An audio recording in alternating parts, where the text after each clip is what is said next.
नमस्कार मित्रों, आज हम लोग वर्ष 2025-26 में हुए प्रमुख निधन के विषय में देखेंगे कि कौन कौन से ऐसे फेमस पर्सनैलिटी थे जो 2025-26 में हम लोगों के बीच में नहीं रहे। तो हम लोग उनके बारे में आज देखेंगे, ठीक है। चलिए,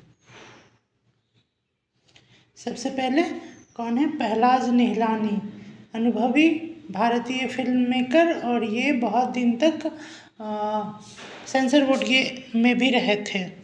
सुमन कल्याणपुरी, ये एक बॉलीवुड सिंगर थी, भारत की प्रसिद्ध और वयोवृद्ध पार्श्व गायिका मतलब playback singer.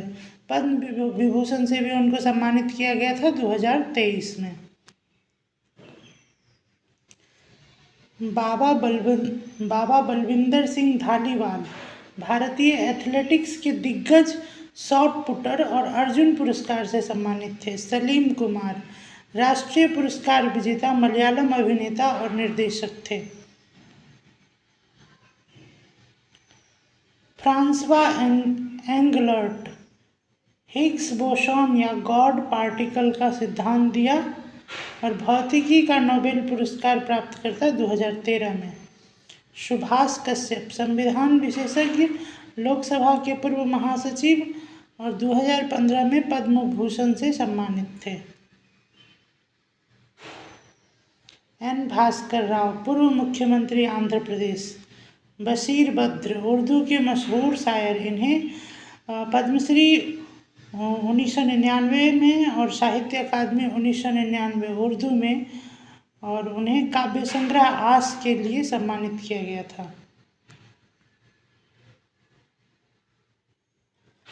Ted Turner, CNN news के संस्थापक। जसपाल राणा, खिलाड़ी एवं कोच, ओलंपिक पद विजेता मनु भाकर के कोच थे। सॉनी रॉलिंस, महान संगीतकार, सैक्सोफोन वाद्य यंत्र से संबंधित। भुवन चंद्र खंडूरी, उत्तराखंड के पूर्व मुख्यमंत्री। Michael John Knight Smith, England के पूर्व क्रिकेट कप्तान। CD गोपीनाथ, भारत के सबसे उम्रदराज test cricketer. Colonel Sonam Wangchuk, Kargil युद्ध के अनुभवी, महावीर चक्र पुरस्कार विजेता। आशा भोसले, भारत की महान पार्श्व गायिका। पद्म विभूषण 2008, दादा साहेब फाल्के पुरस्कार 2000 में। चंद्रिका प्रसाद संतोखी, सूरीनाम के पूर्व राष्ट्रपति। आयतुल्लाह अली खामेनेई, ईरान के सर्वोच्च नेता। मधु मल्होत्रा, प्रसिद्ध अभिनेत्री। HK दुआ, वरिष्ठ पत्रकार। शंकर, प्रसिद्ध बांग्ला लेखक। प्रवीणा देशपांडे, प्रसिद्ध अभिनेत्री। अजित पवार, महाराष्ट्र के डिप्टी CM। कीर्तिदा मेकानी, सिंगापुर की ट्री लेडी के रूप में प्रसिद्ध। माधव गाडगिल, मशहूर पर्यावरणविद। खालिदा जिया, बांग्लादेश की पहली महिला प्रधानमंत्री। विनोद कुमार शुक्ला, प्रसिद्ध साहित्यकार।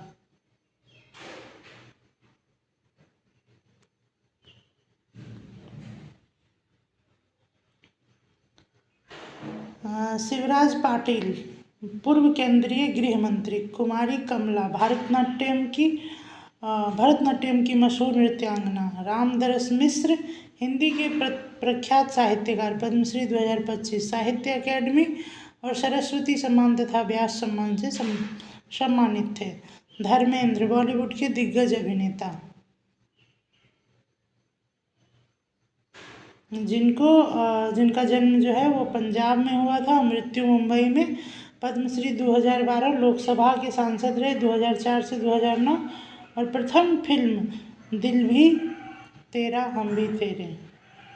असरानी का डेथ हो गया, और ये बॉलीवुड के प्रसिद्ध अभिनेता थे, हास्य भूमिका के लिए फेमस थे। हाँ,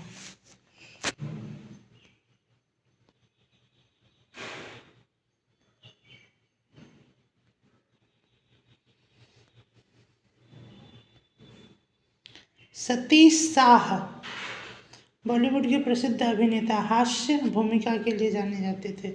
जुबिन गर्ग असम के महान गायक एवं संगीतकार। रवि नाइक गोवा के मुख्यमंत्री। मेघनाथ देसाई प्रसिद्ध अर्थशास्त्री, पद्म भूषण मिला था 2008 में। एल गणेशन मणिपुर एवं नागालैंड के पूर्व राज्यपाल। शिबू सोरेन झारखंड के तीसरे मुख्यमंत्री, पद्म भूषण 2026। 8 बार लोकसभा, 3 बार राज्यसभा के सदस्य, पूर्व केंद्रीय मंत्री, केंद्रीय कोयला मंत्री थे। सत्यपाल मलिक बिहार, गोवा, मेघालय और जम्मू कश्मीर के पूर्व राज्यपाल। फौजा सिंह विश्व के उम्रदराज मैराथन धावक। जेम्स वॉटसन डीएनए के डबल हेलिक्स संरचना के सहखोजकर्ता। गिरिजा व्यास पूर्व केंद्रीय मंत्री एवं महिला आयोग की पूर्व अध्यक्षा। मनोज कुमार अभिनेता और फिल्म निर्माता। भारत कुमार की उपाधि 24 जुलाई 1937 और 2015 में दादा साहेब फाल्के पुरस्कार से सम्मानित।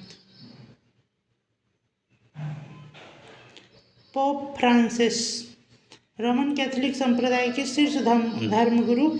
मूल नाम जॉर्ज मारियो बर्गेलियो। विजय रूपानी गुजरात के पूर्व मुख्यमंत्री 2016 से 2021 तक।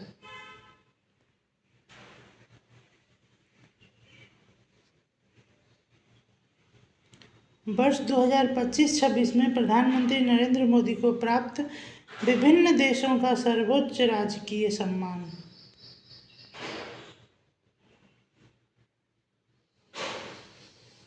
सेशेल्स ने प्रधानमंत्री मोदी को guardian of the blue horizon, जो कि एक फेक पुरस्कार था, वो 28 जून 2026 को दिया गया। Slovakia the Order of the White Double Cross First Class दिया गया जून 2026 को। Sweden Royal Order of the Polar Star Commander Grand Cross degree मई 2026 में मिला। Norway Grand Cross of the Royal Norwegian Order of Merit मई 2026 में। Israel Speaker of the Knesset Medal फरवरी 2026 में। ओमान ने दिया the First Class of the Order of Oman दिसंबर 2025 में। Ethiopia Great Honour Nishan of Ethiopia दिसंबर 2025 में। Namibia Order of the Most Ancient Welwitschia Mirabilis जुलाई 2025 में ये सम्मान इनको दिया गया था। Brazil National Order of the Southern Cross का ग्रैंड कॉलर जुलाई 2025। त्रिनिदाद एवं Tobago Order of the Republic of Trinidad and Tobago जुलाई 2025। Ghana Officer of the Order of the Star of Ghana जुलाई 2025। Cyprus Grand Cross of the Order of Makarios 3 जून 2025 में उनको ये सम्मान मिला। श्रीलंका मित्र विभूषण अप्रैल 2025। Mauritius order of the star and की of Indian ocean मार्च 2025 में ये सम्मान दिया गया।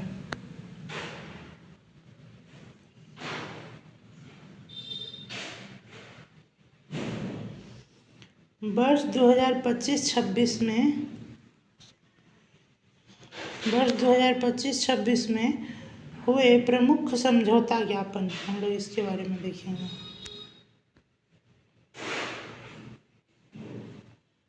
जून 2026 में आर्थिक, स्वास्थ्य, सुरक्षा, न्याय और विज्ञान आदि से संबंधित 19 समझौता हुआ।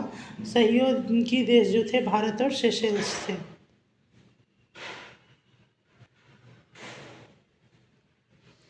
जून 2026 में लेखा परीक्षा में सहयोगी और वित्तीय प्रबंधन में मजबूती और पारदर्शिता हेतु भारत और इजराइल के बीच में ये हुआ। जून 2026 बिहार के नालंदा विश्वविद्यालय और मंगोलिया के संस्थानों की मध्य समझौता, भारत और मंगोलिया के बीच में ये समझौता हुआ। मई 2026 गुजरात की महत्वाकांक्षी कल्पसर परियोजना पर तकनीकी सहयोग के लिए समझौता, भारत और नीदरलैंड। मई 2026 कृत्रिम बुद्धिमत्ता और क्वांटम तकनीकी के क्षेत्र में सहयोग के लिए समझौता, भारत के साथ वियतनाम और जापान। मई 2026 दीर्घकालीन ऊर्जा साझेदारी, भारत और वेनेजुएला। मई 2026 इसरो ने अपने आगामी शुक्र ग्रह के अध्ययन के लिए समझौता, भारत और स्वीडन। मई 2026 एलपीजी एवं रणनीतिक तेल भंडार का समझौता, भारत एवं यूएई के बीच में हुआ। अप्रैल 2026 आर्टिफिशियल इंटेलिजेंस से चलने वाले स्मार्ट शहरों के विकास पर समझौता, भारत और जापान। अप्रैल 2026 एमएसएमई क्षेत्रों को विकसित करने के लिए भारत और दक्षिण कोरिया के बीच समझौता हुआ। मार्च 2026 नवीकरणीय ऊर्जा, यूरेनियम आपूर्ति एवं अन्य खनिज के क्षेत्र में समझौता ज्ञापन पर हस्ताक्षर, भारत और कनाडा। मार्च 2026 पर्यावरण सहयोग समझौता पर हस्ताक्षर, भारत और फिनलैंड। फरवरी 2026 जनजातीय और जातीय विकास के क्षेत्र में सहयोग हेतु समझौता, भारत और वियतनाम।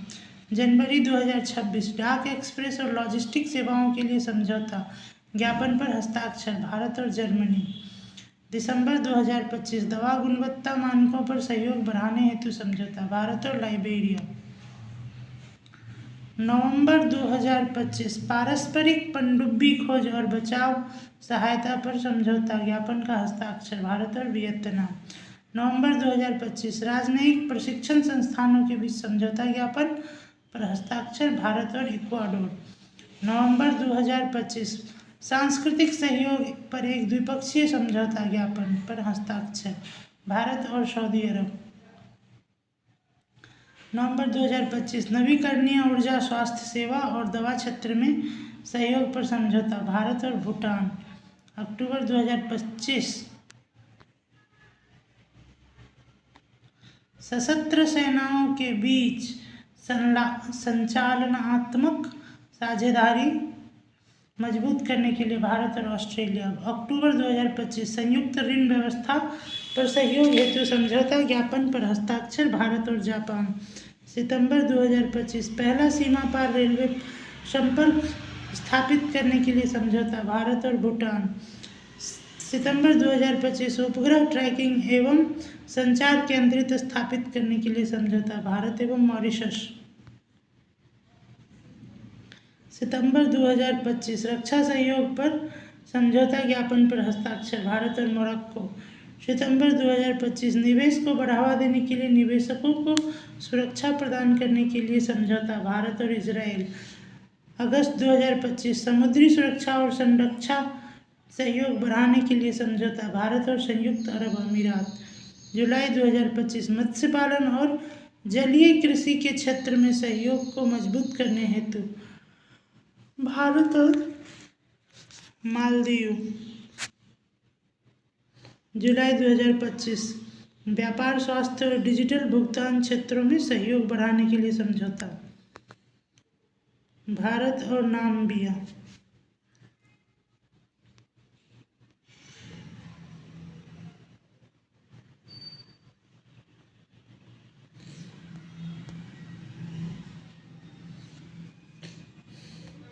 अभी हम लोग देखेंगे कि प्रधानमंत्री नरेंद्र मोदी की विदेश यात्राएं, ये तिथि है और ये कौन कौन से देश में गए। 27 जून से 29 जून के बीच 2026 के बीच प्रधानमंत्री सेशेल्स में थे। 13 से 18 जून 2026 तक फ्रांस के स्लोवाकिया में थे।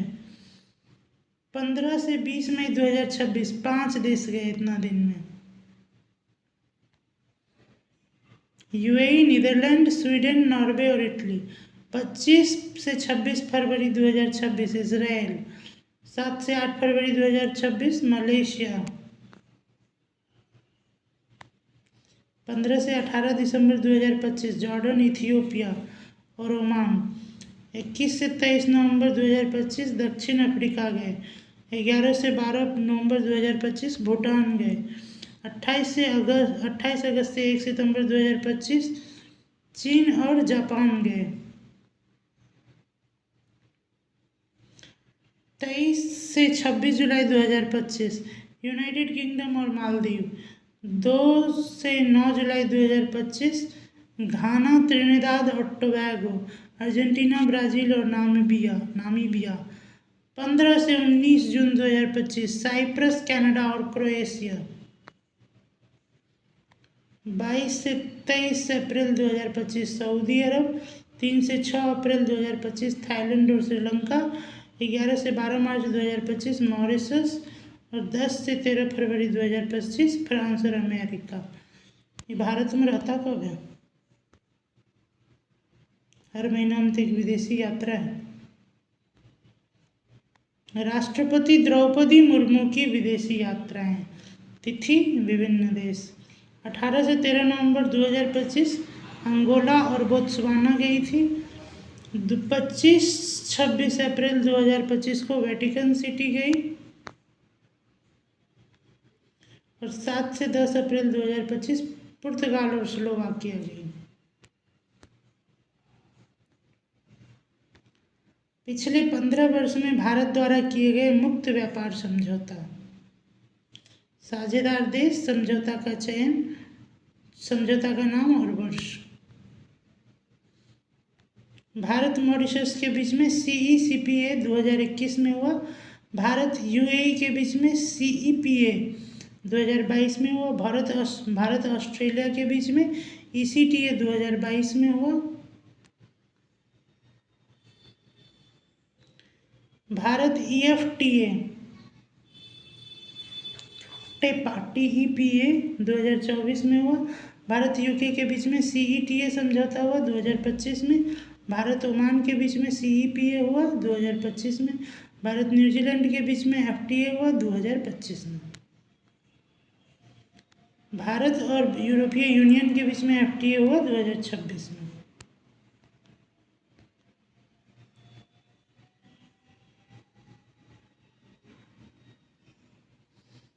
अभी हाल के दिनों में कुछ नए वर्षों में दिन शुरू किए गए हैं, नए दिवस, उसके बारे में जानते हैं। देखिए, महिला शिक्षक दिवस कब मनाया जाता है? 3 जनवरी को तेलंगाना सरकार ने सावित्रीबाई फुले की जयंती को प्रत्येक वर्ष महिला शिक्षक दिवस के रूप में मनाने की घोषणा की। आयुर्वेद दिवस 23 सितंबर को भारत सरकार ने हर साल आयुर्वेद दिवस मनाने की घोषणा 14 मई 2025 को की।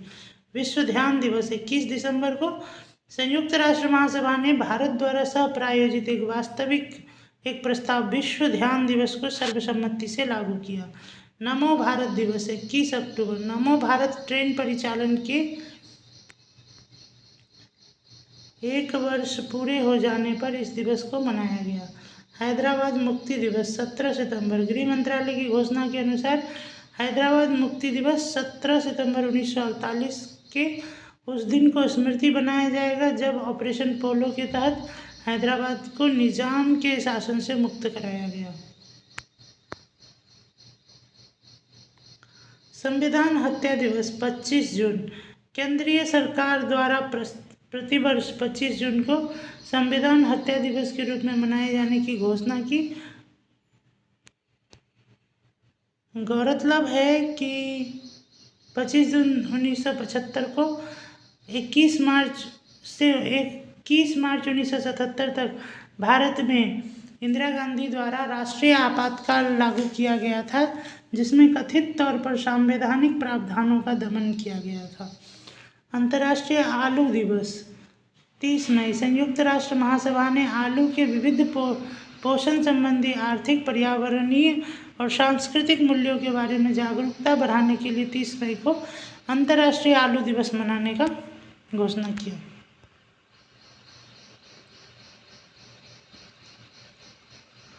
विश्व फुटबॉल दिवस 25 मई। संयुक्त राष्ट्र महासभा ने प्रत्येक वर्ष 25 मई को विश्व फुटबॉल दिवस के रूप में मनाने का प्रस्ताव पारित किया है। अंतर्राष्ट्रीय मारखोर दिवस 24 मई। संयुक्त राष्ट्र महासभा ने 24 मई को अंतर्राष्ट्रीय मारखोर दिवस के रूप में मनाने की घोषणा की। मारखोर को पेंच सींग वाली बकरी, जंगली बकरी के रूप में भी जाना जाता है। यह पाकिस्तान का राष्ट्रीय पशु है। विश्व बास्केटबॉल दिवस 21 दिसंबर। संयुक्त राष्ट्र संघ ने 21 दिसंबर 2023 को पहला विश्व बास्केटबॉल दिवस मनाने की घोषणा की। नो नॉन वेज डे 25 नवंबर। उत्तर प्रदेश सरकार ने साधु टी.एल. वासवानी की जयंती के अवसर पर 25 नवंबर को मांस रहित दिवस घोषित किया है। राष्ट्रीय अंतरिक्ष दिवस 23 अगस्त। प्रधानमंत्री नरेंद्र मोदी ने चांद के साउथ पोल पर चंद्रयान 3 की सफलता और सॉफ्ट लैंडिंग की याद में हर साल 23 अगस्त को नेशनल स्पेस डे के तौर पर मनाने का ऐलान किया। स्वतंत्र वीर गौरव दिवस 28 मई। महाराष्ट्र सरकार ने प्रत्येक साल वीर सावरकर की जयंती स्वतंत्र वीर गौरव दिवस के रूप में मनाने की घोषणा की। समर्पण दिवस 11 फरवरी। पंडित दीनदयाल उपाध्याय के पुण्यतिथि के उपलक्ष्य में। राष्ट्रीय डॉल्फिन दिवस 5 अक्टूबर। राष्ट्रीय वन्यजीव बोर्ड की अस्थायी समिति ने प्रतिवर्ष 5 अक्टूबर को राष्ट्रीय डॉल्फिन दिवस मनाने की घोषणा की। इस दिवस के आयोजन का उद्देश्य डॉल्फिन की प्रजातियों को संरक्षण के लिए जागरूकता बढ़ाना है। मैत्री दिवस 6 दिसंबर। भारत और बांग्लादेश ने 6 दिसंबर को फ्रेंडशिप डे के रूप में मनाने का फैसला किया। इस दिन वर्ष 1971 में भारत ने बांग्लादेश को मान्यता दी थी। राष्ट्रीय स्टार्टअप दिवस 16 जनवरी। भारत में पिछले कुछ वर्षों में स्टार्टअप की संख्या लगातार बढ़ोतरी देखते हुए केंद्रीय सरकार ने 16 जनवरी को इसके लिए दिवस मनाने की घोषणा की। पराक्रम दिवस 23 जनवरी। सुभाष चंद्र बोस के 125वीं जन्म दिवस को केंद्र सरकार ने पराक्रम दिवस के रूप में मनाने का फैसला किया। अब प्रत्येक वर्ष 23 जनवरी को पराक्रम दिवस मनाया जाएगा। वीर बाल दिवस 26 दिसंबर। प्रधानमंत्री नरेंद्र मोदी ने गुरु गोविंद सिंह के 4 पुत्रों को श्रद्धांजलि देने हेतु प्रत्येक साल 26 दिसंबर को वीर बाल दिवस मनाने की घोषणा की। जनजातीय गौरव दिवस 15 नवंबर। भगवान बिरसा मुंडा के जन्म दिवस पर को अब प्रत्येक वर्ष जनजातीय गौरव दिवस के रूप में सरकार मनाने का केंद्र सरकार ने फैसला किया है। विभाजन विभीषिका स्मृति दिवस 14 अगस्त। प्रधानमंत्री नरेंद्र मोदी ने 14 अगस्त को प्रतिवर्ष विभाजन विभीषिका स्मृति दिवस के रूप में मनाने का निर्णय लिया, क्योंकि इस दिन भारत तथा पाकिस्तान का विभाजन हुआ।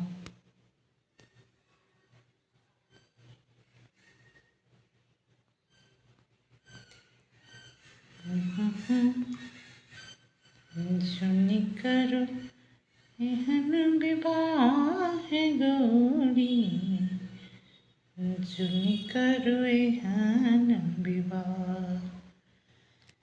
वर्ष 2025-26 में बने नए ब्रांड एम्बेसडर। वीसा का ब्रांड एम्बेसडर शाहरुख खान। इंफोसिस का brand ambassador Carlos Alcaraz. Jindal stainless limited का ब्रांड एम्बेसडर रणवीर सिंह। महाराष्ट्र राज्य सड़क परिवहन निगम का ब्रांड एम्बेसडर रितेश देशमुख एवं Genelia Deshmukh. Yamaha Music India का brand ambassador A R. Rahman. PNB bank का ब्रांड एम्बेसडर हरमनप्रीत कौर। 1-8 का brand ambassador Smriti Mandhana. Laureus movement के brand ambassador Shelly Ann Fraser Pryce Jamaica और सिमोन बाइल्स यूएसए। राष्ट्रीय जनगणना 2027 के brand ambassador Sudarshan Pattnaik, Bhim UPI Kukku TV के brand ambassador Mahendra Singh Dhoni, SBI General Insurance के brand ambassador Pankaj Tripathi Bihari, Paradeep phosphates limited के ब्रांड एम्बेसडर राहुल द्रविड़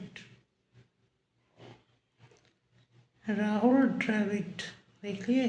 चलिए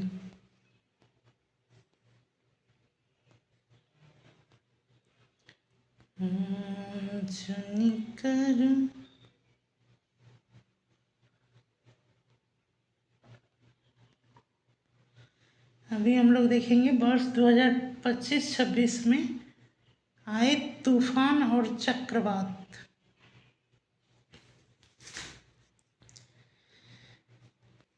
यहाँ पे दिया गया है आपका चक्रवात तूफान का नाम, किस महीना में आया, प्रभावित क्षेत्र कौन कौन सा था और नामकरण। चक्रवात तूफान मैला अप्रैल 2026 में आया, प्रशांत महासागर, पापुआ न्यू गिनी और सोलोमन द्वीप। नामकरण पापुआ न्यू गिनी। टाइफून सिनलाकू अप्रैल 2026, गुआम माइक्रोनेशिया। नरेल 2026, पश्चिम ऑस्ट्रेलिया। गेजानी फरवरी 2026, मेडागास्कर, मोजाम्बिक, दक्षिण अफ्रीका। हैरी जनवरी फरवरी 2026, इटली। यूरोपीय मौसम विज्ञान सेवाओं का दक्षिण पश्चिमी समूह। दितवाह नवंबर 2025, श्रीलंका, यमन। कालमेघी नवंबर 2025, फिलीपींस और वियतनाम, उत्तर कोरिया। मेलिसा नवंबर 2025, Jamaica, Cuba, Haiti, Bahamas. WMO Atlantic tropical cyclone सूची।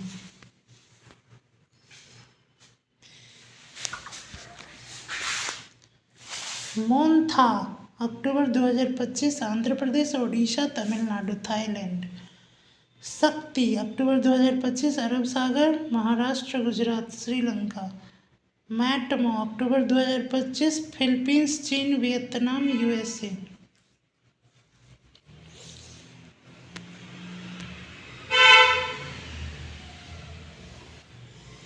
हैलोंग अक्टूबर 2025, जापान, वियतनाम। रगाशा सितंबर 2025, Taiwan, Philippines, Hong Kong, Philippines.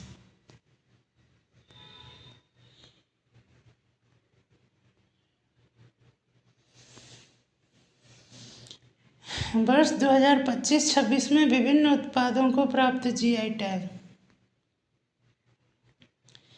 Bihar Nalanda की 52 बूटी साड़ी और फैब्रिक, गया का पत्थरकट्टी स्टोन क्राफ्ट और भोजपुर का पीडिया पेंटिंग जून 2026 में मिला है। झारखंड जादूपटिया चित्रकला, पूर्वी सिंहभूम आमादुबी गांव की प्राचीन पैटकर पेंटिंग। प्राचीन धातु ढलाई कला क्राफ्ट झारखंड। बांस कलाकृति, दुमका की प्रसिद्ध चादर बदौनी कठपुतली। सरायकेला खरसावा की कुचाई सिल्क साड़ी, गोड्डा का मशहूर भगैया तसर सिल्क। संथाल महिलाओं द्वारा पहना जाने वाला विशिष्ट पारंपरिक परिधान पंची साड़ी, मुंडा ज्वेलरी। देवघर के बाबा धाम का प्रसिद्ध पेड़ा और कोडरमा जिला का केसरिया कलाकंद। कब मिला है? जून 2026 में।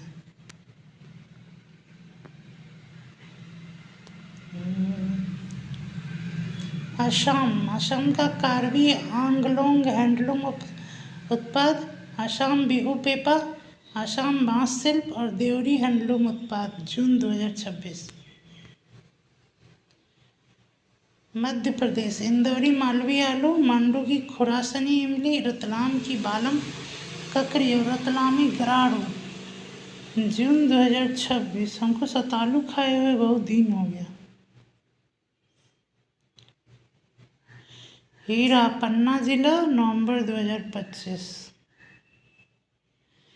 पश्चिम बंगाल जलभौरा संदेश और जनई की मनोहरा बालरा गड्ढे की पारंपरिक लकड़ी की नाव जून 2026।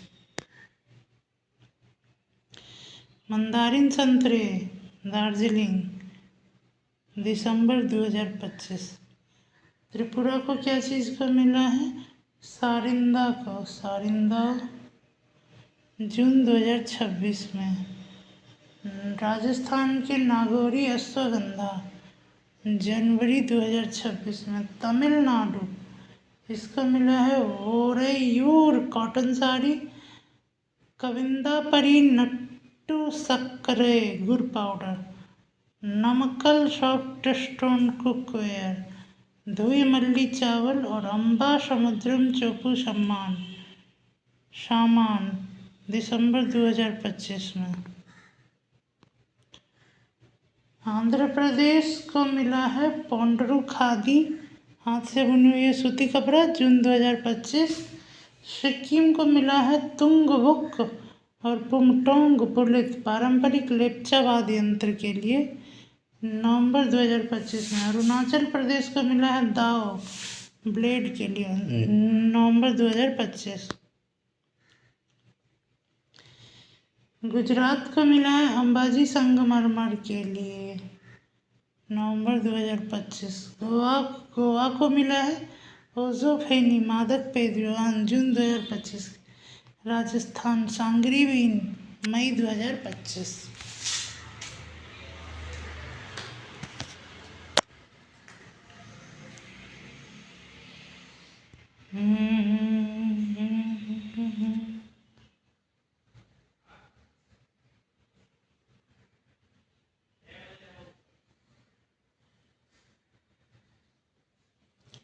अभी हम लोग देखेंगे राष्ट्रीय परिवार स्वास्थ्य सर्वेक्षण 2023-24 महत्वपूर्ण आंकड़े।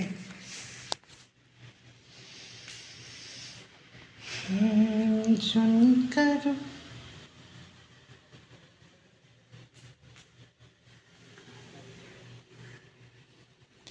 जनसंख्या और घरेलू प्रोफाइल। बाल और युवा जनसंख्या 5 वर्ष से कम आयु वर्ग की जनसंख्या 8.0% है। शहरी क्षेत्रों में 6.6%, ग्रामीण क्षेत्रों में 8.6%। जो NFHS 5 के 8.2% से कम है। इसी प्रकार 15 वर्ष से कम आयु वर्ग की जनसंख्या घटकर 25.5% हो गई है, जबकि पूर्व में यह 26.5% थी। वृद्ध जनसंख्या 60 वर्ष और उससे अधिक आयु वर्ग की जनसंख्या बढ़कर 12.9% हो गई है और NFHS में 11.8% थी। बुनियादी सुविधाएं 98.3% आबादी बिजली युक्त घरों में निवास करती है। NFHS 5 के अनुसार से 96.8% था। बेहतर पेयजल स्रोतों की सुविधा 96.5%, NFHS 5 95.9%। 94.2% परिवार आयोडीन युक्त नमक का उपयोग करते हैं। NFHS 5 में 94.3% था। स्वास्थ्य बीमा कवरेज में उल्लेखनीय वृद्धि होती हुई है, जो NFHS 5 में 41% से बढ़कर 60% हो गया। ग्रामीण क्षेत्रों में 62% में यह कवरेज शहरी क्षेत्रों के में 56.4% की तुलना में अधिक है। वित्तीय समावेशन 98.2% परिवारों में कम से कम एक सदस्य के पास बैंक या पोस्ट ऑफिस खाता है। 18.8% परिवारों में महिलाओं के नाम पर अकेले या संयुक्त रूप से घर या जमीन है। शिक्षा और डिजिटल साक्षरता। स्कूली शिक्षा 6 वर्ष और उससे अधिक आयु की 73.7% महिलाएं कभी स्कूल गई हैं। शहरी क्षेत्रों में 84.3% और ग्रामीण क्षेत्रों में 69.2%। 15 से 49 आयु वर्ग में 10 या उससे अधिक वर्ष की स्कूली शिक्षा प्राप्त करने वाली महिलाओं का प्रतिशत 46.4% है, जबकि पुरुष का प्रतिशत 54.6% है। Digital divide. इंटरनेट का उपयोग करने वाली महिलाओं की संख्या लगभग दोगुनी होकर 64.3 हो गई, जबकि NFHS 5 में यह 33% थी। पुरुषों के मामले में यह आंकड़ा 51.2% से बढ़कर 80.5% हो गया। विवाह और प्रजनन की क्षमता।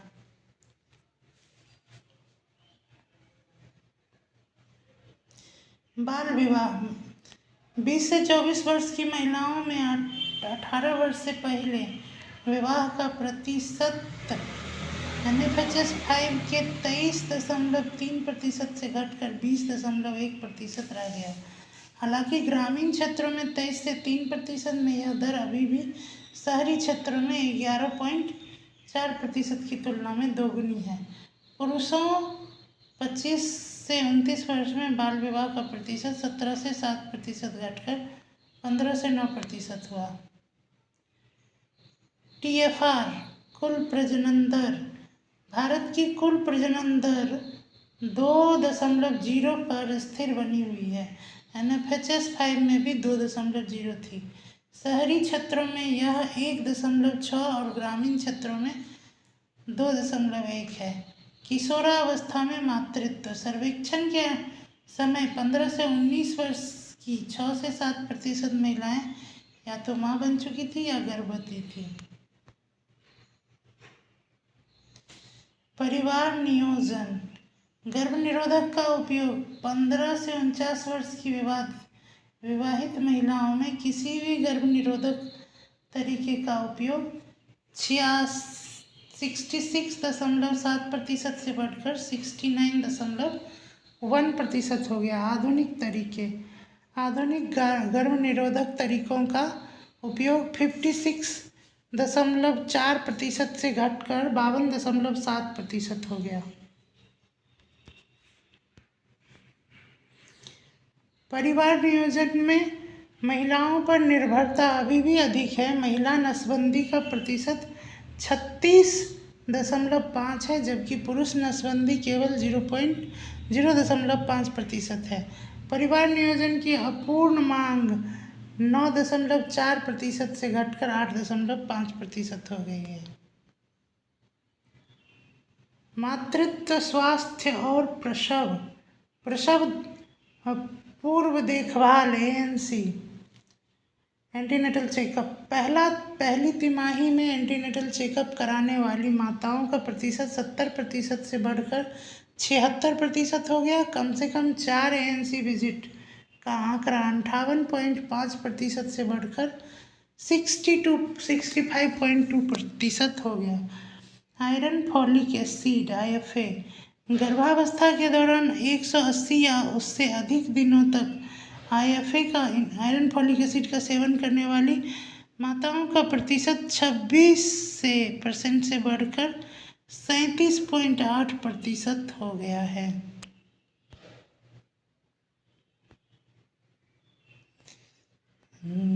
जुनी करो एहन विवाह गोरी, जुनी करो एहन विवाह। संस्थागत प्रसव 88.6% से बढ़कर 90.6% हो गए हैं। हालांकि सार्वजनिक स्वास्थ्य सुविधाओं में संस्थागत प्रसव का प्रतिशत 61.9% से घटकर 58.6% रह गया है। सिजेरियन डिलीवरी C-सेक्शन। सिजेरियन डिलीवरी का प्रतिशत 21.5 से बढ़कर 27.5 हो गया। निजी अस्पतालों में यह दर बहुत अधिक है, 54.1% है, जबकि सार्वजनिक अस्पतालों में यह 6.9% है। शिशु स्वास्थ्य और टीकाकरण, पूर्ण टीकाकरण। टीकाकरण कार्ड के आधार पर 12 से 23 महीनों के बीच बच्चों में पूर्ण टीकाकरण का कवरेज 83.8 से बढ़कर 87.1 हो गया है। टीकाकरण का स्रोत 95.6% बच्चों को उनका अधिकांश टीकाकरण सार्वजनिक स्वास्थ्य सुविधाओं में प्राप्त हुआ।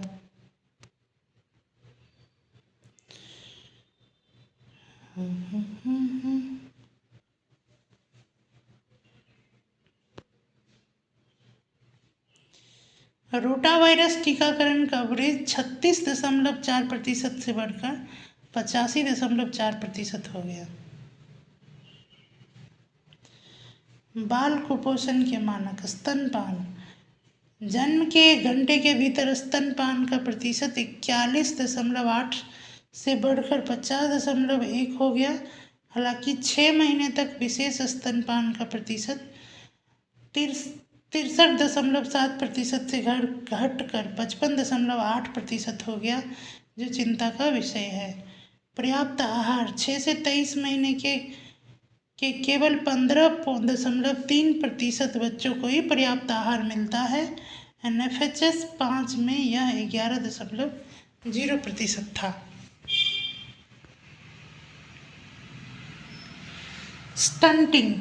उम्र के अनुसार कम ऊंचाई। यह 35.5% से घटकर 29.3% हो गया। कुपोषण के मोर्च पर एक महत्वपूर्ण सकारात्मक उपलब्धि। वेस्टिंग्स। ऊंचाई के अनुसार कम वजन। यह लगभग स्थिर है, जो पहले 19.3 था और अब 19.0 है। अंडरवेट। कम उम्र के अनुसार कम वजन। यह 32.1 से थोड़ा कम होकर 31.8 रह गया है। वयस्क पोषण और गैर संचारी रोग। अल्पपोषण। कम BMI less than 18.5%। अल्पपोषण महिलाओं में 18.7 से बढ़कर 19.7 और पुरुषों में 16.2 से बढ़कर 19.27% हो गया। मोटापा BMI मोर देन 25.0। मोटापा की समस्या तेजी से बढ़ रही है। महिलाओं में यह 24.0 से बढ़कर 30.7% हो गया। शहरी क्षेत्रों में 42.8% और पुरुषों में 22.9% से बढ़कर 27.3% हो गया। रक्त शर्करा। मधुमेह। उच्च या बहुत उच्च शर्करा स्तर महिलाओं में 17.8% और पुरुषों में 20.9% पाया गया। उच्च रक्तचाप हाइपरटेंशन। उच्च रक्तचाप से पीड़ित महिलाओं का प्रतिशत 19.4% है और पुरुषों का 22.1% है। महिला सशक्तिकरण और जेंडर आधारित हिंसा। 89.0% विवाहित महिलाएं 3 प्रमुख घरेलू निर्णयों में भाग लेती हैं। खुद के बैंक खाते का उपयोग करने वाली महिलाओं का प्रतिशत 78.6% से बढ़कर 89.0% हो गया। खुद के मोबाइल फोन का उपयोग करने वाली महिलाओं का प्रतिशत 53.9% से बढ़कर 63.6% हो गया। मासिक धर्म स्वच्छता। 15 से 24 वर्ष की 89.2% महिलाएं मासिक धर्म के दौरान स्वच्छता और सुरक्षित तरीकों का उपयोग करती हैं। घरेलू हिंसा। जीवनसाथी द्वारा वैवाहिक हिंसा का अनुभव करने वाली महिलाएं 18 से 49 वर्ष का प्रतिशत 29.2 से घटकर 22.3% हो गया है। तंबाकू शराब का सेवन। तंबाकू शराब का सेवन करने वाली महिलाएं 8.4% से हैं, जो कि पूर्व में 8.99% और पुरुष 36.3% से पूर्व में 38.0%। मतलब पहले 38.0% था, अब घटकर 36.3% हो गया। शराब का सेवन करने वाली महिलाएं 1.1% है और पुरुष 18.9% है।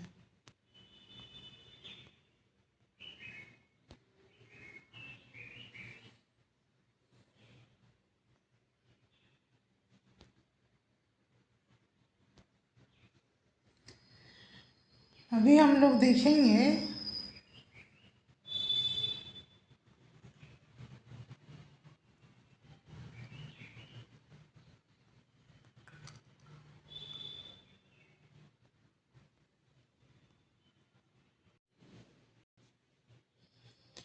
बजट 2026-27।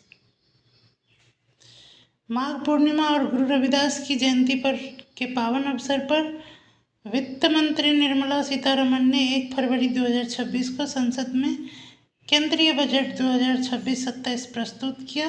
केंद्रीय बजट 2026-27 का विषय युवा शक्ति संचालित बजट है।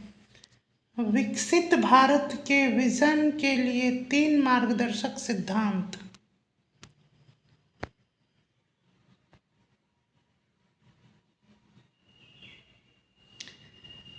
तीन मार्गदर्शक सिद्धांत कौन कौन सा है? दुविधा के बजाय कार्रवाई, लोक लुभावनवाद से ऊपर लोग,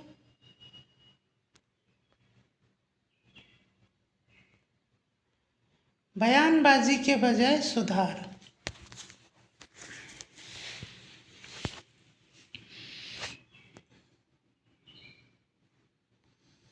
इस बजट में विकास और प्रगति के जिन स्तंभों की पहचान की गई है वे 6 हैं। सतत आर्थिक विकास,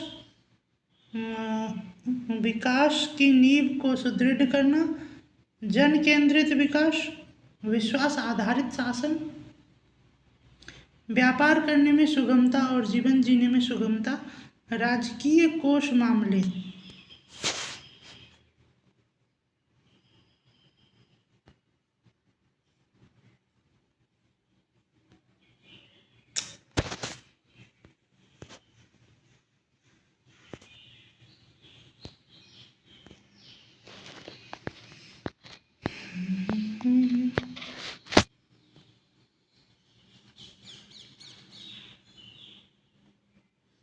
कुल 53.5 लाख करोड़ 53,47,315 करोड़ का बजट, लाख करोड़ का बजट। कुल प्राप्तियां होने का अनुमान 53,47,315 करोड़, जिसमें राजस्व प्राप्तियां रेवेन्यू रिसिप्ट 35,33,150 करोड़, पूंजीगत प्राप्तियां कैपिटल रिसिप्ट 18,14,165 करोड़। कुल खर्च होने का अनुमान 53,47,315 करोड़, जिसमें राजस्व खर्च revenue expenditure 41,25,494 crore, capital expenditure पूंजीगत खर्च 12,21,881 करोड़।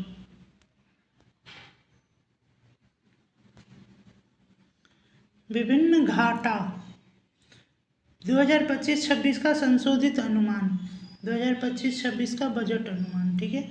राजकोषीय घाटा जीडीपी का 4.4%, कुल 15,58,492 करोड़, और जीडीपी का जो 2026-27 का बजट अनुमान जो है वो जीडीपी का 4.3%, कुल 16,95,000 1768 करोड़। राजस्व घाटा जीडीपी का 1.5%, कुल 5,26,764 करोड़। जीडीपी का 1.5% और कुल 5,92,344 करोड़। प्रभावी राजस्व घाटा जीडीपी का 0.6%, कुल 2,18,613 करोड़। जीडीपी का 0.3%, कुल 99,642 करोड़। प्राथमिक घाटा जीडीपी का 0.8%, जीडीपी का 0.7%।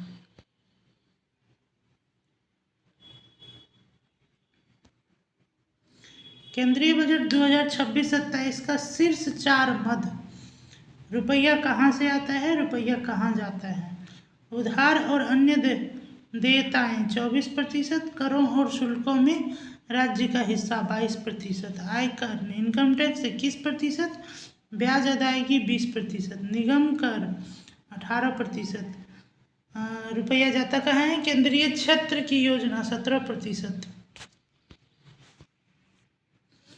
माल और सेवा का जीएसटी 15%, रक्षा 11%।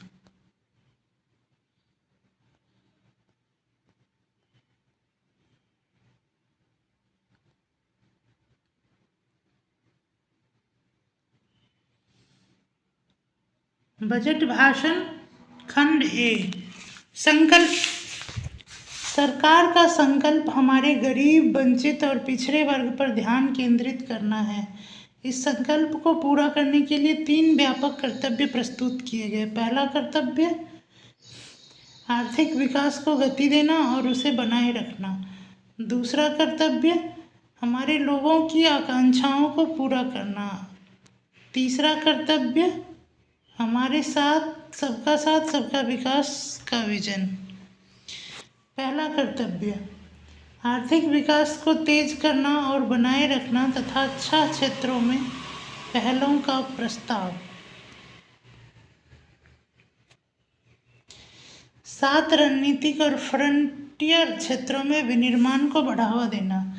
बायोफार्मा शक्ति, ज्ञान प्रौद्योगिकी और नवाचार के जरिए स्वास्थ्य सेवा में सुधार की रणनीति की घोषणा की गई। भारत को वैश्विक बायोफार्मा विनिर्माण केंद्र के रूप में विकसित करने के उद्देश्य से अलग 5 वर्ष के लिए 10,000 करोड़ के आवंटन का प्रस्ताव है। बायोफार्मा केंद्रित नेटवर्क के अंतर्गत 3 नए राष्ट्रीय औषधि शिक्षा और अनुसंधान संस्थान NIPIR स्थापित किए जाएंगे और देश में 1,000 से अधिक मान्यता प्राप्त इंडियन क्लिनिकल ट्रायल्स केंद्रों का एक सुदृढ़ नेटवर्क तैयार किया जाएगा। उपकरणों और सामग्री बनाने, full stack India IP design करने और आपूर्ति श्रृंखला को मजबूत बनाने के लिए इंडिया सेमीकंडक्टर मिशन 2.0 शुरू किया जाएगा। अप्रैल 2025 में आरंभ इलेक्ट्रॉनिक कलपुर्जे विनिर्माण योजना को गति देने के लिए बजट बढ़ाकर 40,000 करोड़ रुपये देने का प्रस्ताव है। खनन, प्रसंस्करण, अनुसंधान और विनिर्माण को प्रोत्साहित देने के लिए समर्पित दुर्लभ धातु गलियारों की स्थापना के उद्देश्य से खनिज समृद्धि उड़ीसा, केरल, आंध्र प्रदेश और तमिलनाडु की सहायता देने का प्रस्ताव किया है। घरेलू रसायन उत्पादन बढ़ाने और आयात पर निर्भरता घटाने के लिए क्लस्टर आधारित बनाओ और चलाओ मॉडल के आधार पर 3 समर्पित केमिकल पार्क स्थापित करने की योजना लाई जाएगी। पूंजी समान क्षमता मजबूत करना। डिजिटल सेवा ब्यूरो डिजिटल रूप में सक्षम स्वचालित सर्विस ब्यूरो के रूप में 2 स्थानों CPSE द्वारा हाईटेक टूल रूप स्थापित किए जाएंगे। इस स्थानीय स्तर पर उच्च गुणवत्ता के कलपुर्जे का बड़े पैमाने पर कम लागत की डिजाइन और परीक्षण और विनिर्माण करेंगे। विनिर्माण सुदृढ़ीकरण। उच्च मूल्य और प्रौद्योगिकी के लिहाज से उन्नत CIE के घरेलू विनिर्माण को मजबूत करने के लिए निर्माण संवर्धन और अवसंरचना उपकरण योजना शुरू की जाएगी। कंटेनर विनिर्माण 5 वर्ष की अवधि में 10,000 करोड़ रुपये के बजट आवंटन के साथ कंटेनर विनिर्माण योजना लाने का प्रस्ताव है।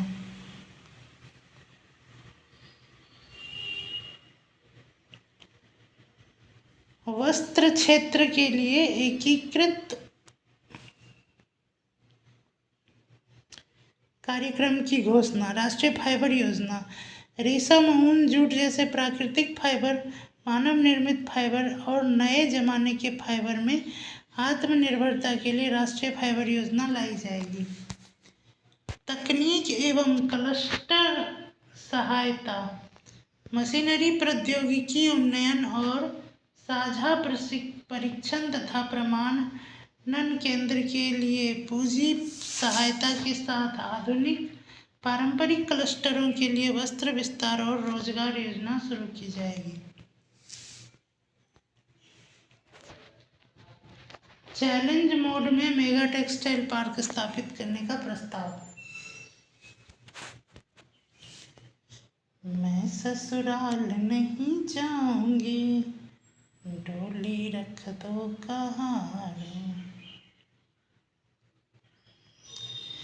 खादी, हथकरघा और हस्तशिल्प की मजबूती के लिए महात्मा गांधी ग्राम स्वराज पहल शुरू करने का प्रस्ताव। ग्रामीण विकास, इससे देशों के बुनकरों, ग्राम उद्योगों के एक जिला एक उत्पाद पहल और ग्रामीण युवाओं को लाभ होगा। वैश्विक पहुंच, इससे वैश्विक बाजार संपर्क ब्रांडिंग करने में मदद मिलेगी और प्रशिक्षण, कौशल, गुणवत्ता और उत्पादन को समर्थन मिलेगा। विरासत के औद्योगिक क्षेत्रों का कायाकल्प करना।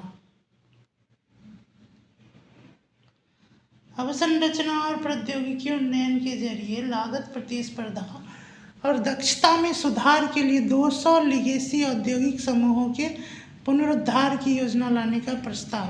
चैंपियन MSME बनाना और सूक्ष्म उद्यमियों का समर्थन।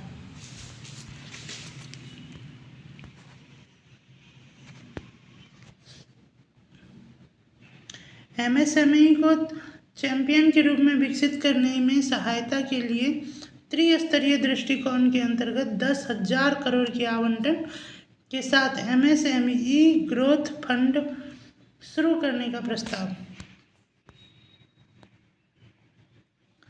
आत्मनिर्भर भारत फंड को समर्थन। वर्ष 2021 में 2,000 करोड़ रुपए के आवंटन के साथ बनाए गए आत्मनिर्भर भारत फंड को समर्थन जारी रहेगा।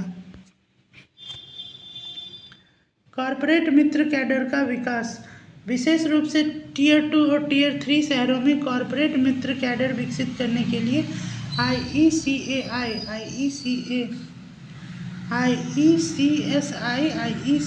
IECMAI जैसे व्यावसायिक शिक्षा संस्थानों की सुविधा उपलब्ध कराई जाएगी।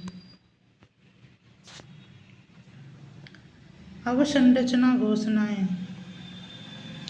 सार्वजनिक पूंजीगत व्यय, वित्त वर्ष 2026-27 में सार्वजनिक पूंजीगत व्यय बढ़कर 12.2 लाख करोड़ का करने का प्रस्ताव है। यह पिछले वर्ष के बजट अनुमान लगभग 11.2 लाख करोड़ से लगभग 9% अधिक है। ऋणदाताओं को आंशिक ऋण गारंटी उपलब्ध कराने के लिए अवसंरचना जोखिम गारंटी फंड स्थापित करने का प्रस्ताव है। समर्पित REIT स्थापित करने के जरिए CPSE के महत्वपूर्ण रियल एस्टेट परिसंपत्तियों के पुनर्चक्रण की प्रक्रिया तेज करने का प्रस्ताव है।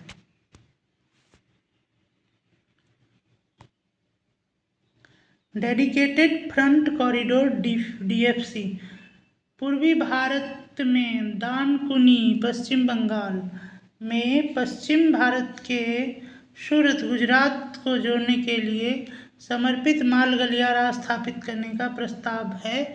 यह लगभग 2100 किलोमीटर है। राष्ट्रीय जलमार्ग, अगले 5 वर्षों में 20 नए राष्ट्रीय जलमार्ग शुरू किए जाएंगे। इसकी शुरुआत उड़ीसा के NW5 से होगी, जो तालचेर और अनुगुल के खनिज क्षेत्रों को पारादीप के धामरा बंदरगाहों से जोड़ेगा। बंदरगाह को इंग्लिश में क्या कहते हैं? डॉकयार्ड। अपेक्षित श्रम शक्ति के विकास के लिए क्षेत्रीय उत्कृष्टता क्षेत्रों के रूप में प्रशिक्षण संस्थान स्थापित किए जाएंगे। तटीय नौवाहन, अंतर्देशीय जलमार्गों और तटीय पोत परिवहन की हिस्सेदारी 6% से बढ़कर वर्ष 2047 तक 12% करने के लिए तटीय कार्गो प्रोत्साहन योजना आरंभ की जाएगी। सी प्लेन योजना, दूरस्थ क्षेत्रों में संपर्क और पर्यटन को बढ़ावा देने के लिए seaplane VGF viability gap funding शुरू की जाएगी। साथ ही सी प्लेन के स्वदेशी निर्माण को प्रोत्साहित किया जाएगा। प्रशिक्षण संस्थान, जलमार्गों के लिए आवश्यक जनशक्ति विकसित करने के लिए प्रशिक्षण संस्थान को क्षेत्रीय उत्कृष्ट केंद्रों के रूप में स्थापित किया जाएगा। दीर्घावधि ऊर्जा सुरक्षा और स्थिरता सुनिश्चित करना। कार्बन टैक्स उपयोग का भंडारण, कार्बन टैक्स उपयोग और भंडारण प्रौद्योगिकियों के विकास के लिए अगले 5 वर्ष की अवधि हेतु 20,000 करोड़ आवंटित करने की घोषणा की गई है। शहर आर्थिक क्षेत्र का विकास, प्रत्येक शहर आर्थिक क्षेत्र के विकास के लिए 5 वर्षों की अवधि हेतु 5,000 करोड़ के आवंटन का प्रस्ताव है।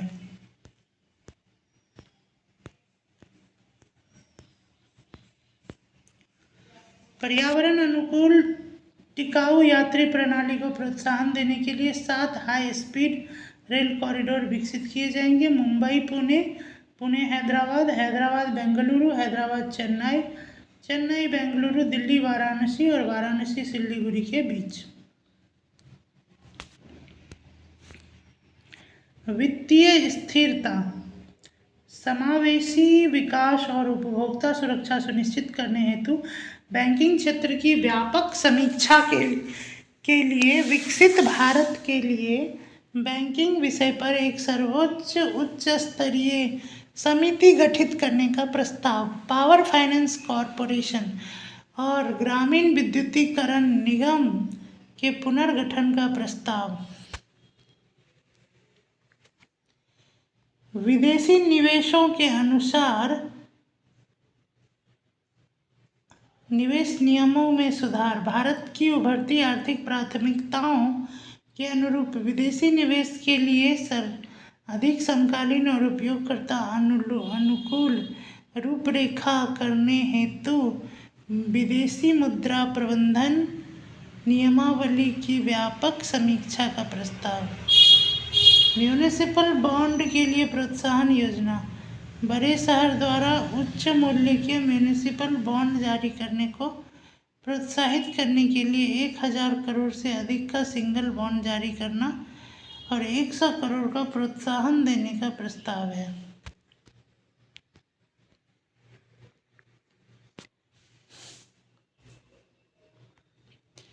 दूसरा कर्तव्य, भारत की आकांक्षाएं पूरी करना और क्षमता निर्माण। विकसित भारत के मुख्य प्रेरक के रूप में सेवा क्षेत्र पर ध्यान केंद्रित करने और आवश्यक उपायों की सिफारिश करने के लिए शिक्षा से रोजगार एवं उद्यमिता पर एक उच्चाधिकार प्राप्त स्थायी समिति के गठन का प्रस्ताव है। यह निर्णय वर्ष 2047 तक वैश्विक अर्थव्यवस्था में भारत की हिस्सेदारी को 10% तक पहुंचाकर उसे अग्रणी राष्ट्र बनाएगा। विकसित भारत के लिए पेशेवर लोग तैयार करने, संबंध स्वास्थ्य सेवा पेशेवरों के प्रशिक्षण हेतु वर्तमान संस्थानों का आधुनिकीकरण किया जाएगा और सरकार तथा निजी क्षेत्रों में नए एनएचपी संस्थानों की स्थापना की जाएगी। अगले 5 वर्षों के भीतर कार्यबल में 1 लाख नए संबद्ध स्वास्थ्य सेवा पेशेवरों को जोड़ा जाएगा। वृद्धों की स्वास्थ्य देखभाल और उससे जुड़ी सेवाओं को समाहित करते हुए सशक्त देखभाल परिवेश तैयार किया जाएगा। अगले कुछ वर्षों में 1.5 लाख देखभाल सेवा प्रदाताओं को प्रशिक्षित किया जाएगा। आयुष 3 नए अखिल भारतीय आयुर्वेद संस्थान स्थापित किए जाएंगे। प्रमाणन परिवेश के उच्च मानकों के लिए आयुष फार्मेसी और औषधि प्रशिक्षण प्रयोगशालाओं का उन्नयन करने और अधिक कुशल कार्मिक उपलब्ध कराने तथा पारंपरिक दवाओं के लिए साक्ष्य आधारित अनुसंधान प्रशिक्षण और जागरूकता बढ़ावा हेतु जामनगर में WHO वैश्विक पारंपरिक चिकित्सा केंद्र के उन्नयन का प्रस्ताव है। पशुपालन सरकार 20,000 से अधिक पशु चिकित्सकों की उपलब्धता सुनिश्चित करेगी।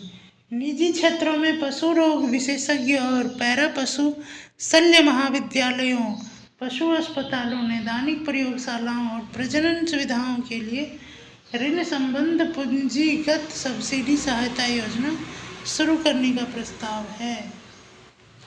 Orange economy Indian institute of creative technology Mumbai को 15,000 माध्यमिक विद्यालयों और 500 महाविद्यालयों में ABGC कंटेंट क्रिएटर लैब स्थापित करने में सहायता प्रदान करने का प्रस्ताव है।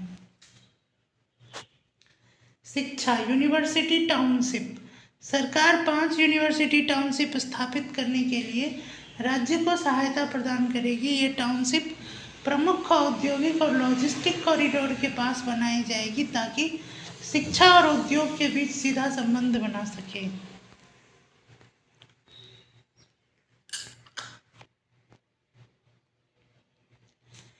महिला छात्रावास वायबिलिटी गैप फंडिंग BGF पूंजीगत सहायता के माध्यम से प्रत्येक जिले में एक महिला छात्रावास स्थापित किया जाएगा। इसका उद्देश्य छात्राओं को सुरक्षित आवास प्रदान करना और उच्च शिक्षा को बढ़ावा देना है। नेशनल इंस्टीट्यूट ऑफ हॉस्पिटैलिटी मौजूदा राष्ट्रीय होटल प्रबंधन और कैटरिंग प्रौद्योगिकी परिषद का उन्नयन करते हुए राष्ट्रीय आतिथ्य संस्थान के रूप में स्थापित करने का प्रस्ताव है। गाइडों का प्रशिक्षण एक पायलट योजना के तहत 20 पर्यटन स्थलों में 10,000 गाइडों को प्रशिक्षित किया जाएगा। यह IIM के सहयोग से 12 सप्ताह का एक उच्च गुणवत्ता वाला हाइब्रिड पाठ्यक्रम होगा। National destination digital knowledge grid सांस्कृतिक, आध्यात्मिक और विरासत महत्व वाले सभी संस्थानों के डिजिटल दस्तावेज तैयार करने के लिए एक national destination digital knowledge grid की स्थापना की जाएगी। विरासत और संस्कृति पर्यटन लोथल, धोलावीरा, राखीगढ़ी, आदिचन्नलालूर, सारनाथ, हस्तिनापुर और लेह पैलेस जैसे 15 पुरातात्विक स्थलों को जीवंत और अनुभवात्मक सांस्कृतिक पर्यटन स्थल के रूप में विकसित करने का प्रस्ताव है। खेल अगले दशक में खेलकूद के क्षेत्र में व्यापक बदलाव लाने के लिए खेलो इंडिया मिशन के अगले चरण को शुरू करने का प्रस्ताव है।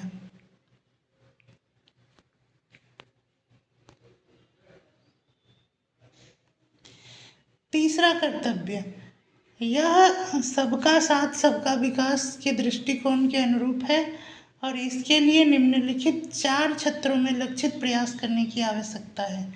किसानों की आय में वृद्धि किसानों की आय बढ़ाने के लिए मत्स्य पालन, 500 जलाशयों और अमृत सरोवर की एकीकृत विकास, पशुपालन तथा उच्च मूल्य वाली कृषि को प्रोत्साहन दिया जाएगा। उच्च मूल्य वाली कृषि। सरकार उच्च मूल्य वाली फसलों की खेती को समर्थन देगी, जैसे तटीय इलाकों में नारियल, चंदन, कोको और काजू जैसे उच्च मूल्य वाली फसलों के लिए सहायता प्रदान की जाएगी। नारियल उत्पादन में प्रतिस्पर्धा बढ़ाने के लिए नारियल संवर्धन योजना का प्रस्ताव है। पूर्वोत्तर में अगर के पेड़ों और पर्वतीय क्षेत्रों में बादाम, अखरोट और खुमानी जैसे गिरीदार फलों की खेती को प्रोत्साहन दिया जाएगा। वर्ष 2030 तक भारतीय काजू और कोको को प्रीमियम वैश्विक ब्रांड के रूप में विकसित करने के लिए समर्पित कार्यक्रम का प्रस्ताव है। Bharat Vistaar virtually integrated system to access agricultural resources. केंद्रीय बजट में भारत विस्तार का प्रस्ताव दिया गया है, जो बहुभाषीय एआई टूल है। इसे एआई प्रणाली सहित कृषि संबंधी प्रणालियों के लिए ICAR पैकेज के साथ एग्रीस्टेक पोर्टल के रूप में एकीकृत किया गया है। दिव्यांगजनों का सशक्तिकरण। दिव्यांगजनों के लिए दिव्यांगजन कौशल विकास योजना शुरू की गई, जो IT, AV, हॉस्पिटैलिटी तथा खाद्य एवं पेय क्षेत्रों की कार्य उन्मुख और प्रतिक्रिया संचालित भूमिका के अवसर प्रदान करेगी। मानसिक स्वास्थ्य और ट्रॉमा केयर के लिए प्रतिबद्धता। उत्तर भारत में मानसिक स्वास्थ्य सेवाओं के लिए निम्हांस 2 की स्थापना की जाएगी। रांची और तेजपुर में स्थित वर्तमान मानसिक स्वास्थ्य संस्थानों को क्षेत्रीय शीर्ष संस्थानों के रूप में उन्नत किया जाएगा।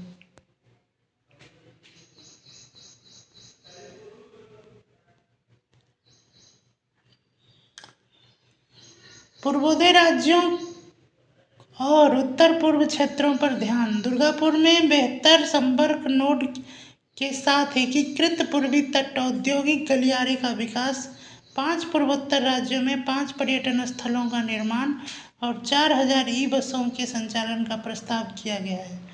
अरुणाचल प्रदेश, सिक्किम, असम, मणिपुर, मिजोरम और त्रिपुरा में बौद्ध सर्किट के विकास के लिए नई योजना प्रस्ताव है। 16वां वित्त आयोग। सरकार ने 16वें वित्त आयोग की सिफारिश के अनुरूप वित्त वर्ष 2026-27 के लिए राज्यों को वित्त आयोग अनुदान के रूप में 1.4 लाख करोड़ आवंटित किए हैं। बजट भाषण खंड बी। प्रत्यक्ष कर। नया आयकर अधिनियम 2025 दिनांक 1 अप्रैल 2026 को प्रभावी हो जाएगा। सरलीकृत आयकर नियमावली और प्रपत्रों को शीघ्र ही अधिसूचित कर दिया जाएगा। नए फॉर्म को इस तरह से डिजाइन किया गया है ताकि आम नागरिक आसानी से उसका अनुपालन कर सकें। जीवन जीने की सुगमता। किसी साधारण व्यक्ति को मोटर दुर्घटना दावा अधिकरण द्वारा अधिनिर्णीत ब्याज की आय पर आयकर से छूट दी जाएगी और इस मद में स्रोत पर कर नहीं काटा जाएगा। TCS को तर्कसंगत बनाना। विदेश यात्रा कार्यक्रम पैकेज की बिक्री पर TCS दर को बिना किसी राशि निर्धारण के मौजूद 5% और 20% से कम करके 2% का प्रस्ताव है। सरलीकृत TDS योजना। मानव श्रम आपूर्ति के लिए सरलीकृत TDS प्रावधानों में श्रम गहन कारोबारियों का लाभ।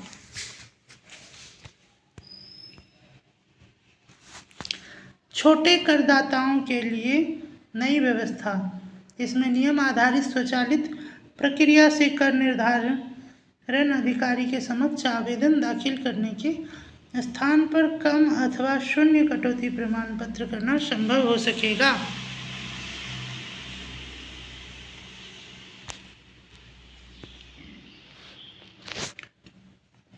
प्रपत्र 15G और 15H की सुविधा। करदाताओं की सुविधा के लिए डिविडेंड और निवेश से संबंधित प्रपत्र 15G और प्रपत्र 15H स्वीकार करने के लिए डिपॉजिटरीज को सिंगल विंडो के रूप में उपयोग करने का प्रस्ताव है। संशोधित रिटर्न की समय सीमा।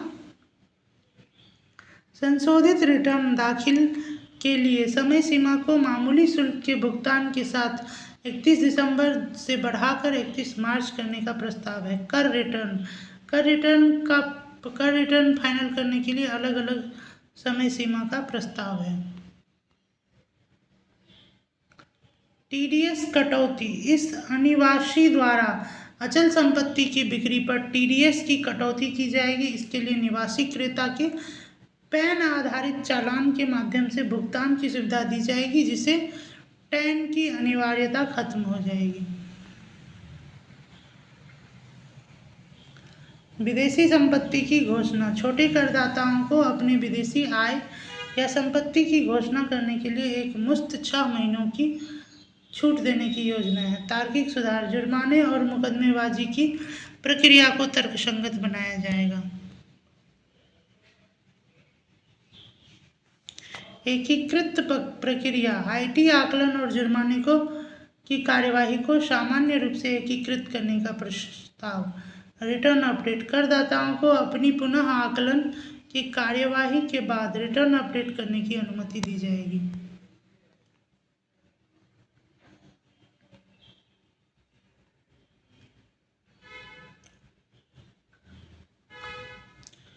अतिरिक्त कर छूट। आय का गलत विवरण देने पर अतिरिक्त आय पर कर के भुगतान के साथ जुर्माने या कानूनी कार्रवाई से छूट दी जा सकेगी। मुकदमेबाजी की रूपरेखा।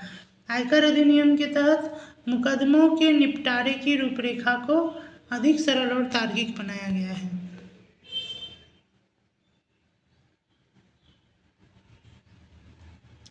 दूध, तिलहन, फल या सब्जियों की आपूर्ति में लगी प्राथमिक सहकारी संस्थाओं को पहले से उपलब्ध कटौती का विस्तार अब पशु चारे और बिनोले की आपूर्ति करने वाले तक भी किया गया है। किसी अधिसूचित राष्ट्रीय सहकारी संघ द्वारा दिनांक 31 जनवरी 2026 तक कंपनियों में दिए गए निवेश पर प्राप्त लाभांश आय पर 3 वर्ष की अवधि के लिए छूट का प्रस्ताव है।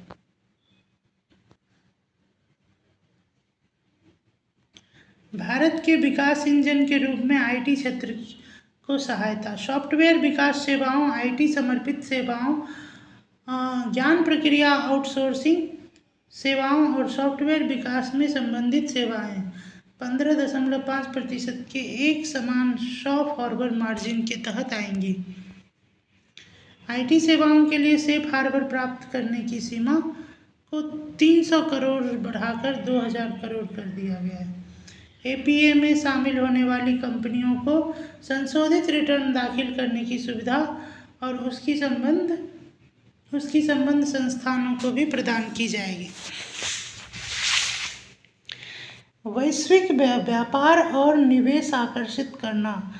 किसी ऐसे विदेशी कंपनी को सिर्फ 2047 तक कर में रियासत दी जाएगी जो भारत स्थित डेटा केंद्रों पर का उपयोग करके वैश्विक स्तर पर क्लाउड सेवाएं प्रदान करती है। यदि डेटा सेंटर सेवाएं प्रदान करने वाली कंपनियों का संबंध कंपनी है तो उसे लागत पर 15% का सेफ हार्बर मार्जिन प्रदान किया जाएगा।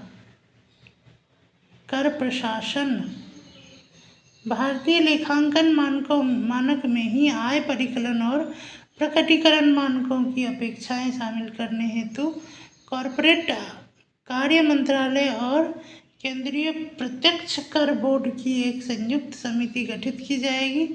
वित्त वर्ष 2023-28 में आय परिकलन और प्रकटीकरण मानकों पर आधारित पृथक लेखाकरण अपेक्षाओं को समाप्त कर दिया जाएगा। अन्य कर प्रस्ताव। बायबैक के कराधान में परिवर्तन इसीलिए लाया गया है ताकि प्रवर्तकों द्वारा बायबैक मार्ग के अनुचित उपयोग को रोका जा सके। अब बायबैक को कॉर्पोरेट प्रवर्तकों के लिए 22% और गैर कॉर्पोरेट प्रवर्तकों के लिए 30% की प्रभावी दर से कैपिटल गेन्स के रूप में कर योग्य बनाया जाएगा।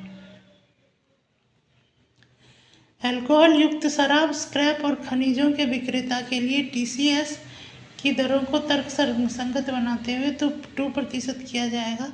साथ ही तेंदू के पत्तों पर TCS की दर को 5% से घटाकर 2% किया जाएगा।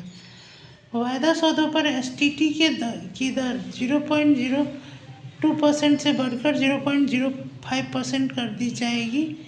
वहीं विकल्प कारोबार में प्रीमियम और एक्सरसाइज दोनों पर STT की मौजूदा दरों 0.1% और 0.125% को बढ़ाकर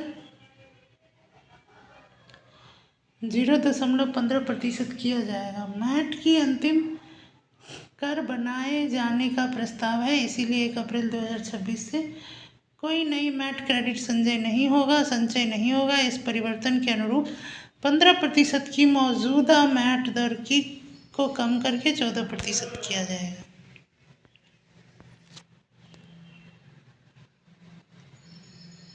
अप्रत्यक्ष कर शुल्क सरलीकरण समुद्री चमड़ा और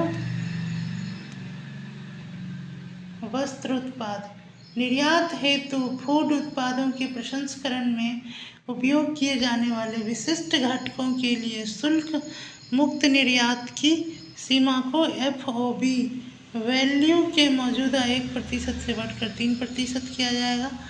चमड़ा अथवा सिंथेटिक फुटवेयर के निर्माण के लिए उपलब्ध शुल्क आयात की सुविधा और उसके निर्माण के प्रयुक्त होने वाले विशिष्ट सहायक उत्पादों के लिए अनुमति होगी।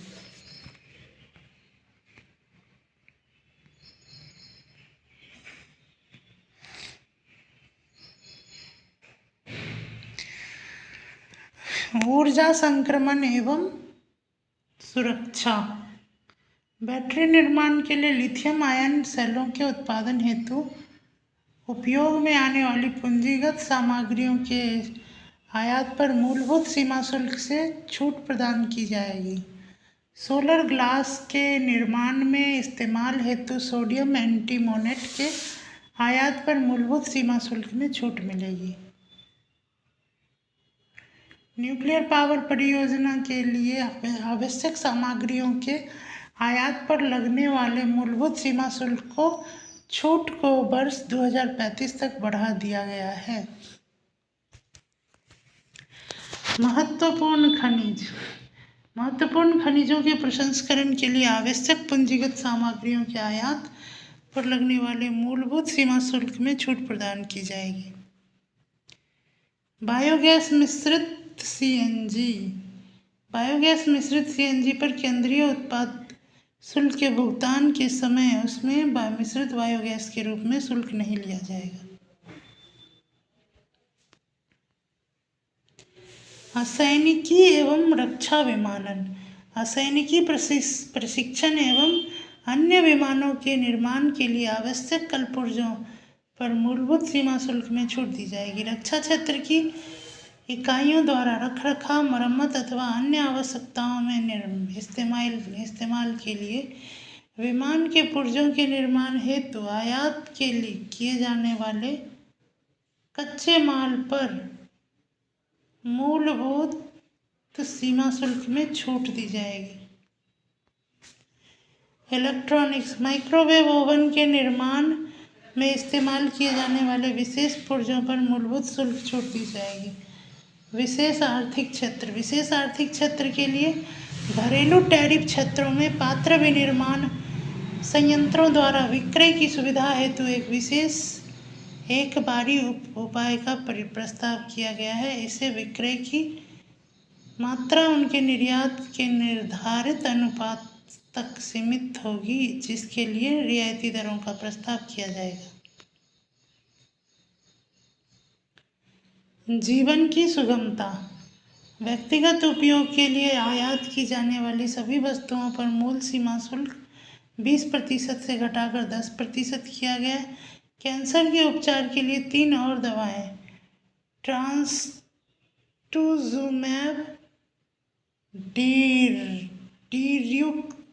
डिरुक्सटेकन, ओसिमर्टिनिब एंड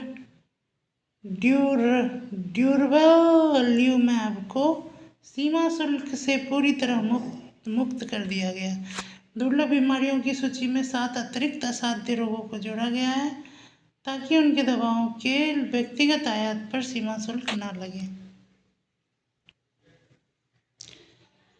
सीमा शुल्क सरलीकरण प्रक्रिया। सीमा शुल्क प्रक्रियाओं के सरलीकरण द्वारा वस्तुओं की आवाजाही को सुगम और त्वरित बनाया जाएगा। मानवीय हस्तक्षेप को न्यूनतम किया जाएगा। विश्वासीय आधारित प्रणालियाँ। एईओ के टियर 2 और टियर 3 के अंतर्गत आने वाले संस्थाओं के लिए शुल्क भुगतान की स्थगन अवधि 15 दिन से बढ़कर 30 दिन किया गया है। पात्र निर्माताओं और आयातकों के लिए भी समान शुल्क स्थगन सुविधा प्रदान करने का प्रस्ताव है। सीमा शुल्क के लिए अग्रिम नियमों की वैधता अवधि को 3 वर्ष से बढ़ाकर 5 वर्ष किया गया है। कार्गो की शीघ्र निकासी हेतु अधिमान्य उपचारों के लिए सरकारी एजेंसियों द्वारा एईओ प्रमाण को बढ़ावा दिया जाएगा।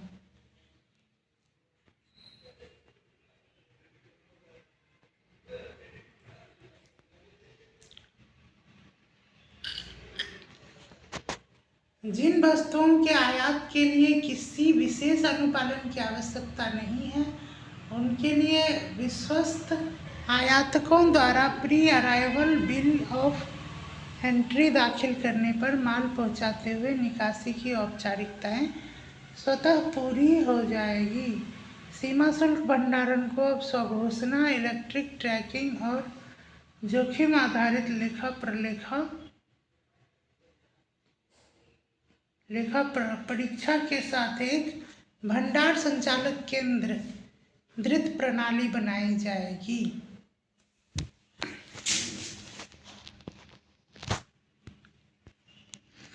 व्यापार सुगमता। विभिन्न सरकारी एजेंसियों से कार्गो समाशोधन की मंजूरी प्रक्रिया को इस वित्त वर्ष के अंत तक एकीकृत डिजिटल विंडो के माध्यम से सुगम बनाया जाएगा। खाद्यों, औषधियों, पौधों, पशुओं और अन्य वन्यजीव उत्पादों की समाशोधन प्रक्रिया, जो प्रतिबंधित कार्गो का 70% हिस्सा है, अप्रैल 2026 तक पूरी तरह संचालित कर दिया जाएगा।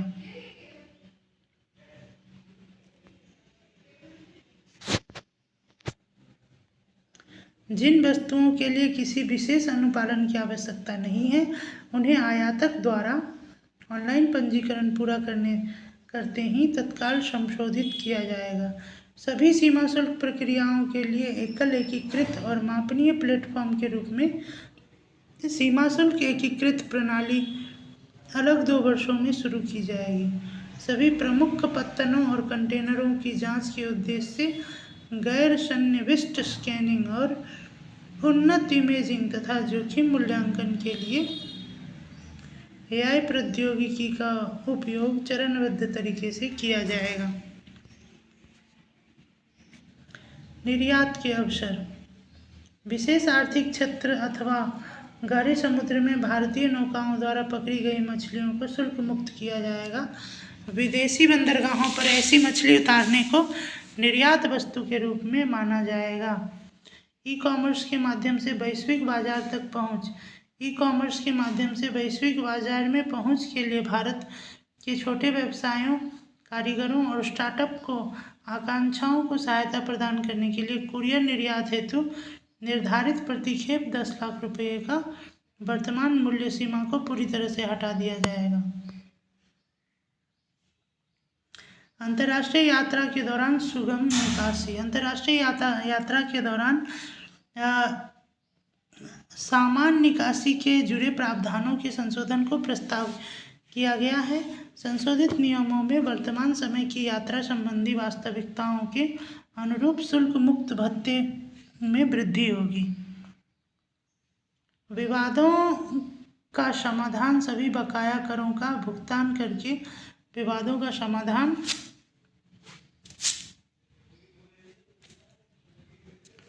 विवादों का समाधान चाहने वाले ईमानदार करदाता अतिरिक्त राशि का भुगतान करके अपने मामले बंद कर सकेंगे।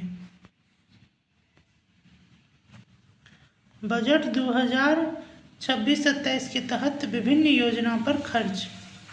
वीबीजी राम जी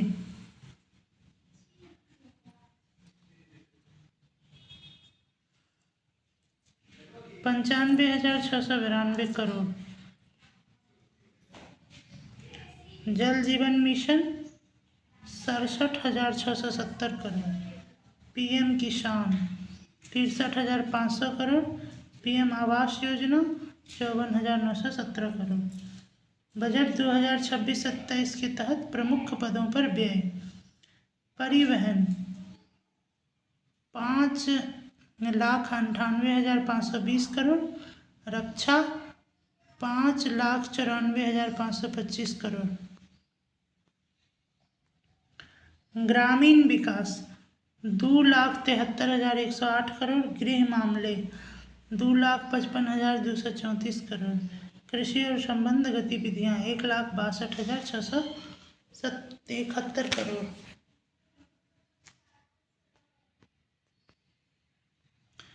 बजट 2026-27 के तहत विभिन्न मंत्रालयों को आवंटित किया गया व्यय। रक्षा मंत्रालय 7,84,678 करोड़। सड़क एवं परिवहन राजमार्ग मंत्रालय 3,09,575 करोड़। रेलवे मंत्रालय 2,81,377 करोड़।